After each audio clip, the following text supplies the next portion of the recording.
BJP ರಾಜ್ಯಾಧ್ಯಕ್ಷ ಈಶ್ವರಪ್ಪ ಸುದ್ದಿಗೋಷ್ಠಿಯನ್ನ ನಡೆಸ್ತಾ ಇದ್ದಾರೆ. ಬನ್ನಿ ಅದರ ನೇರ ಪ್ರಸಾರವನ್ನ ನೋಡೋಣ.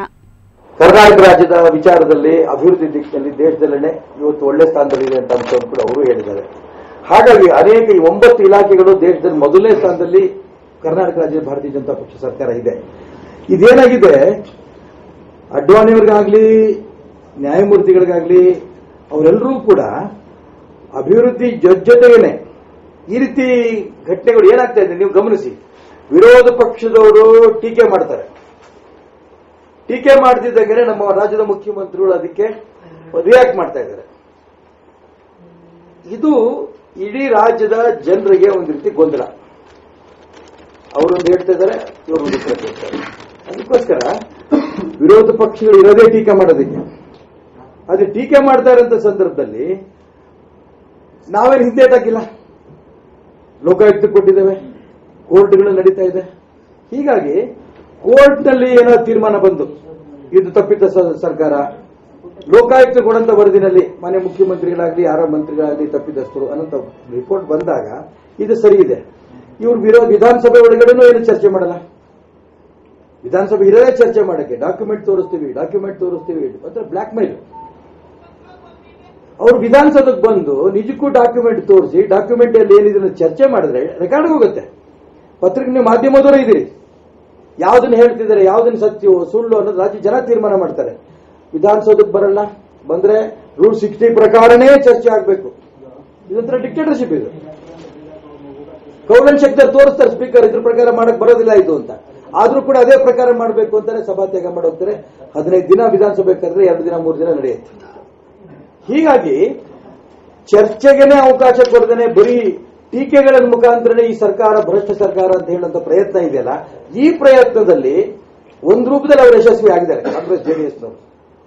ಆದ್ರೆ ನಾನು ಅದಕ್ಕೋಸ್ಕರ ಹೇಳಕ್ಕೆ ಇಷ್ಟಪಡ್ತೇನೆ, ಯಾವುದೇ ಕಾನೂನು ಇದಕ್ಕಿಂತ ದೊಡ್ಡವರು ಯಾರೂ ಇಲ್ಲ. ಯಾವುದೇ ಕೋರ್ಟ್ ನಲ್ಲಿ ಚರ್ಚೆ ತೀರ್ಮಾನಗಳು ಬಂದ್ರೆ ಈ ಸರ್ಕಾರ ತಪ್ಪು ಮಾಡಿದೆ ಅಂತ ಹೇಳಿದ್ರೆ ಅದು ಬದ್ಧ. ಲೋಕಾಯುಕ್ತ ವರದಿ ಇದು ತಪ್ಪಾಗಿದೆ ಅಂತ ಬದ್ಧ. ಅದು ಬಿಟ್ಟು ಅಪಾದನೆಗಳೇ ಮಾಡ್ತಾ ಹೋಗ್ತಾ ಇರೋಂತ ವಿರೋಧ ಪಕ್ಷಗಳಿಗೆ ಸ್ವಲ್ಪ ಅದಕ್ಕೆ ನಾನು ಹೇಳ್ತೇನೆ, ಆ ವಿಚಾರದಲ್ಲಿ ದೇಶದಲ್ಲಿ ಈ ಸರ್ಕಾರ ಭ್ರಷ್ಟ ಸರ್ಕಾರ ಅನ್ನೋಂಥ ಬಿಂಬಿಸದಲ್ಲಿ ಒಂದು ರೂಪದಲ್ಲಿ ಯಶಸ್ವಿ ಆಗಿದ್ದಾರೆ ಇವತ್ತಿನ ತನಕ ಕೂಡ.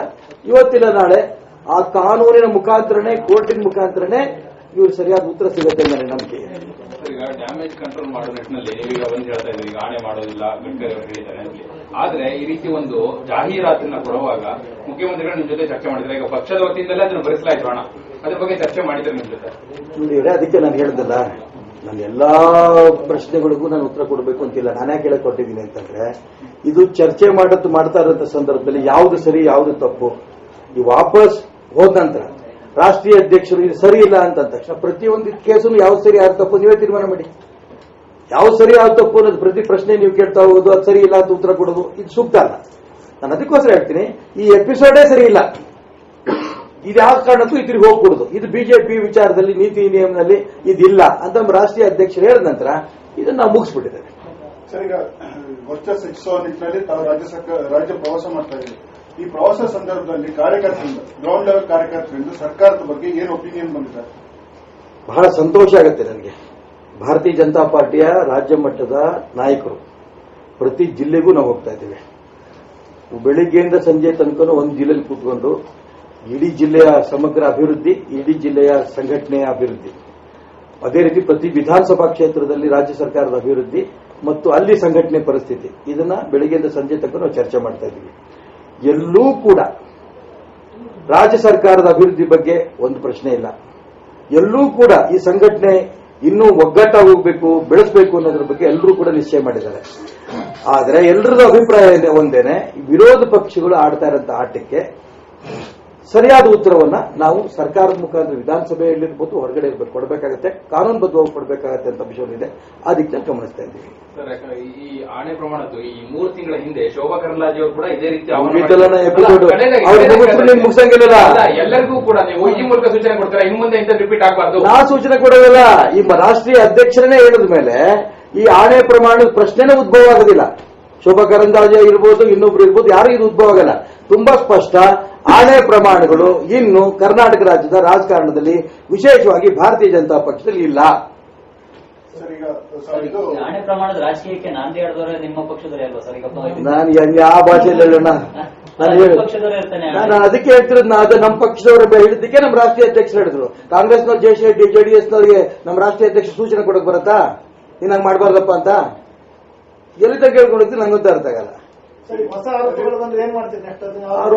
ಕಾನೂನುಬದ್ಧವಾಗಿ ಉತ್ತರ ಕೊಡಬೇಕು, ರಾಜಕೀಯವಾಗಿ ಅದನ್ನು ತೀರಿಸ್ಕೋಬೇಕು, ಇದು ಸ್ಪಷ್ಟವಾಗಿ ನಮ್ಮ ರಾಷ್ಟ್ರೀಯ ಅಧ್ಯಕ್ಷರು ಹೇಳಿದ್ದಾರೆ. ಆ ದಿಕ್ಕಿನಲ್ಲಿ ಈಗಾಗಲೇ ಶುರುವಾಗಿದೆ. ಮೊನ್ನೆ ಸಿದ್ದರಾಮಯ್ಯನವರು, ಮೊನ್ನೆ ಕುಮಾರಸ್ವಾಮಿಗಳು ಮಾಡದಂತ ಟೀಕೆ ಬಗ್ಗೆ ಈಗಾಗಲೇ ಮೊನ್ನೆ ಮುಖ್ಯಮಂತ್ರಿಗಳು ತುಂಬಾ ಸ್ಪಷ್ಟವಾಗಿ ಹೇಳಿದ್ದಾರೆ, ಅವ್ರ ವಿರುದ್ಧ ಮಾನನಷ್ಟ ಮೊಕದ್ದಮೆ ನಾವು ಹಾಕ್ತೀವಿ ಅಂತ.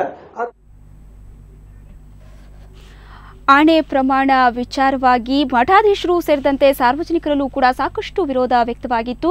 ಆದರೆ ಇವತ್ತು ಬಿಜೆಪಿ ರಾಜ್ಯಾಧ್ಯಕ್ಷರಾದಂತಹ ಈಶ್ವರಪ್ಪನವರು ಬೆಂಗಳೂರಿನಲ್ಲಿ ಸುದ್ದಿಗೋಷ್ಠಿಯನ್ನ ನಡೆಸಿ ಸಿಎಂ ಆಣೆ ಮಾಡಲ್ಲ ಅನ್ನುವಂತಹ ವಿಷಯವನ್ನ ಸ್ಪಷ್ಟಪಡಿಸಿದ್ದಾರೆ.